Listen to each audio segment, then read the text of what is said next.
Pernahkah Anda merasa marah? Marah adalah emosi yang manusiawi dan bisa dialami oleh siapa saja, termasuk orang Kristen. Namun, bagaimana kita sebagai pengikut Kristus seharusnya mengelola kemarahan kita?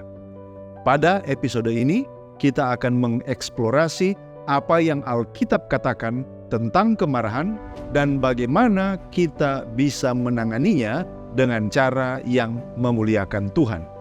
Sebagai orang Kristen, kita dapat mencari cara untuk mengatasi kemarahan dengan bijak. Kita akan berfokus kepada cara-cara bagaimana mengelola emosi yang sulit ini. Mari kita gali bersama.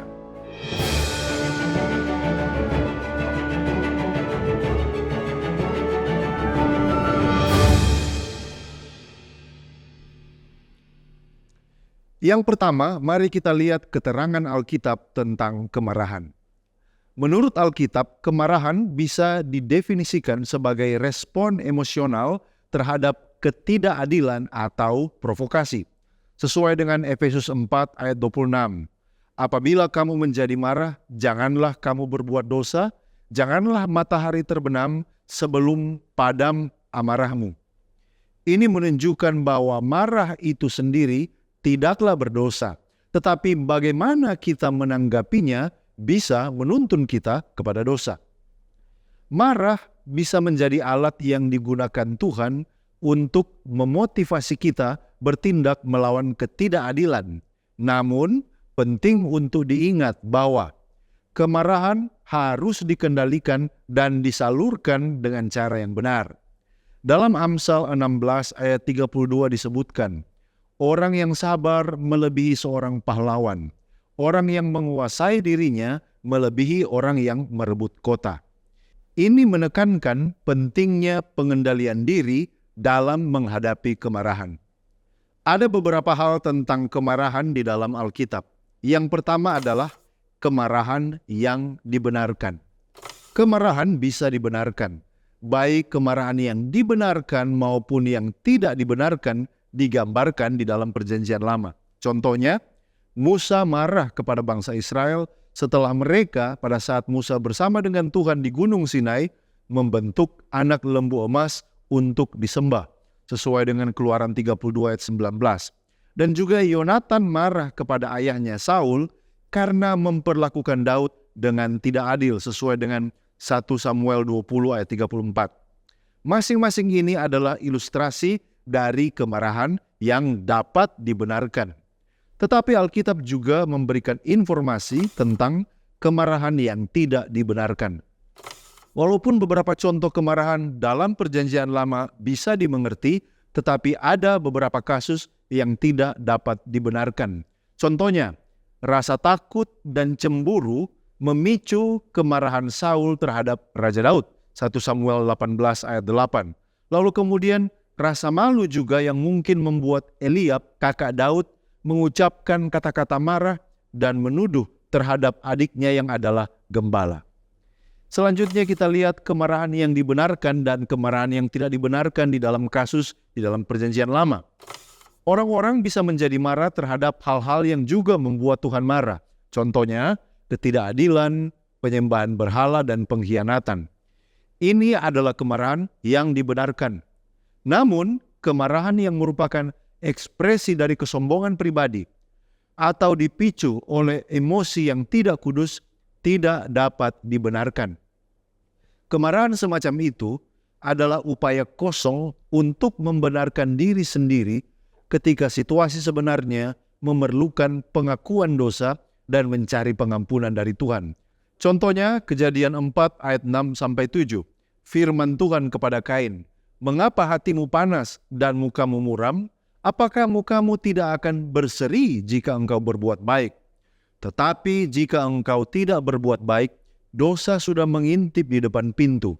Ia sangat menggoda engkau, tetapi engkau harus berkuasa atasnya." Yang keempat, ekspresi kemarahan yang benar dan ekspresi yang salah. Kemarahan ini bisa diekspresikan dengan cara yang benar atau dengan cara yang salah. Dalam Mazmur pasal 4 ayatnya yang keempat, kepada orang percaya diberitahukan bahwa apabila kamu menjadi marah, janganlah kamu berbuat dosa. Perjanjian Lama seperti Perjanjian Baru membuat perbedaan antara kemarahan yang benar dan yang berdosa, serta antara reaksi yang benar dan yang salah terhadap kemarahan. Kita akan melihat juga yang kelima, contoh ekspresi kemarahan yang salah. Contohnya adalah kemarahan Simeon dan Lewi ketika saudara perempuan mereka diperkosa di dalam Kejadian 34. Ini dapat dibenarkan. Tetapi tindakan mereka untuk menipu dan membunuh semua laki-laki di kota itu tidak dibenarkan dan sangat dikutuk. Mereka telah membunuh orang-orang dalam kemarahan mereka dan melumpuhkan lembu-lembu sesuai dengan kehendak mereka. Terkutuklah kemarahan mereka, begitu hebat kemarahan mereka, begitu kejam. Aku akan menyebarkan mereka dalam Yakub dan mencerai-beraikan mereka di Israel. Menurut Kejadian 49 ayat 6 dan 7. Jadi, bahkan kemarahan yang dapat dibenarkan tidak membenarkan tindakan berdosa yang mungkin ditimbulkan oleh kemarahan tersebut. Ada kemarahan yang menuntun kepada dosa. Marah yang menuntun kepada dosa adalah ketika kita membiarkan emosi mengendalikan kita dan kita bertindak dengan cara yang tidak memuliakan Tuhan. Contohnya dalam Yakobus 1 ayat 20 di sana dikatakan, sebab amarah manusia tidak mengerjakan kebenaran di hadapan Allah. Kemarahan yang dibiarkan menjadi dendam atau kebencian jelas berlawanan dengan kehendak Tuhan. Kemarahan yang tidak terkendali bisa menimbulkan berbagai bentuk dosa seperti fitnah, kekerasan, atau bahkan pembunuhan. Contoh yang sangat jelas dapat kita lihat dalam kisah Kain dan Habel di Kejadian 4 ayat 4-8, di mana kemarahan Kain terhadap Habel menuntunnya untuk membunuh saudaranya sendiri. Ini adalah contoh nyata bagaimana kemarahan yang tidak dikendalikan bisa berakibat fatal. Apa perbedaan antara kemarahan ilahi dan kemarahan kita manusia? Kemarahan ilahi dan kemarahan manusia berbeda secara signifikan. Kemarahan Tuhan adalah kemarahan yang adil dan benar, seperti yang terlihat ketika Yesus membersihkan bait Allah di dalam Matius 21 ayat 12-13. Kemarahan Tuhan ditujukan kepada ketidakadilan dan dosa, dan itu selalu bertujuan untuk kebaikan dan pemulihan. Namun, sebagai manusia, kemarahan kita seringkali bercampur dengan ego, ketidakpuasan, dan dosa. Oleh karena itu, kita harus berhati-hati dan bijaksana dalam mengekspresikan kemarahan kita. Efesus 4 ayat 31 mengingatkan kita untuk segala kepahitan, kegeraman, kemarahan, pertikaian, dan fitnah hendaklah dibuang dari antara kamu, demikian pula segala kejahatan. Ini menekankan bahwa kita harus membuang semua bentuk kemarahan yang destruktif dari kehidupan kita. Kapan dan bagaimana orang Kristen bisa marah? Orang Kristen bisa marah ketika melihat ketidakadilan atau kejahatan, namun harus dilakukan dengan cara yang benar dan dalam batas yang sesuai. Misalnya ketika kita melihat di dalam Yesaya 1 ayat 17, belajarlah berbuat baik, usahakanlah keadilan, kendalikanlah orang kejam, belalah hak-hak anak yatim, perjuangkanlah perkara janda-janda. Di ayat ini mengajarkan kita untuk bertindak melawan ketidakadilan dengan cara yang adil dan benar. Bagaimana saudara dan saya bisa marah dengan cara yang benar? Pertama, kita harus memeriksa motif kita. Apakah kemarahan kita didorong oleh kasih dan keadilan atau oleh ego dan kebencian? Yang kedua, kita harus mengendalikan cara kita mengekspresikan kemarahan.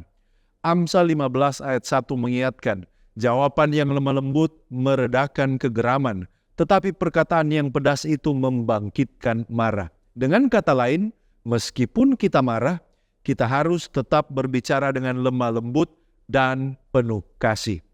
Yang ketiga, kita harus cepat mengampuni.